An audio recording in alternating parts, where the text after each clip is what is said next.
So what about making that transition? What's it going to take to pull you away from the job you love, shout out to the folks at work, who are in finance, to doing something like this full-time passion, making YouTube happen before the Food Network yanks you on? Yes, just putting a lot of content out there, connecting with my audience, creating products that they can use, because one of the things I always find is they're saying, well, how do we blend the spices? I don't know how to mix the spices, and I actually have my own spice blend that I use when I cook. Yeah. That you made up? That I make, yes, that Really? I actually make. I learned to make it from my mother, and when I cook, that's really all that I use, especially with a lot of my sauces. Yeah, watch out, Rachel. Yes, yes, absolutely. Epis of Haiti is more than a product. It's a dream realized, and it's a gift that growing up I didn't really understand, but as an adult and caring for my own family and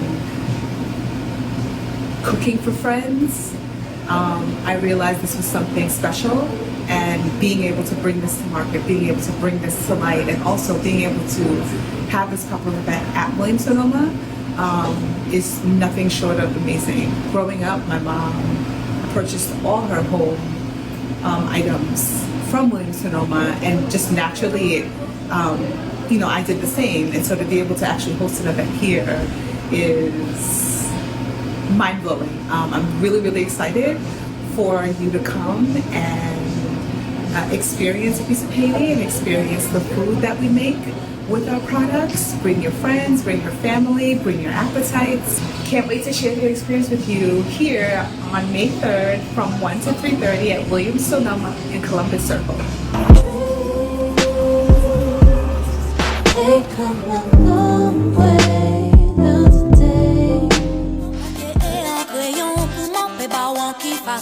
Ou peut trouver sans ou garer, côté maman moins caressé. Les roues passent belvédère, virer à gauche, monter mon nom.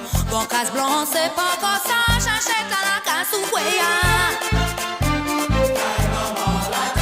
si ni des autres c'est habitué, passe musique la paix que baissé.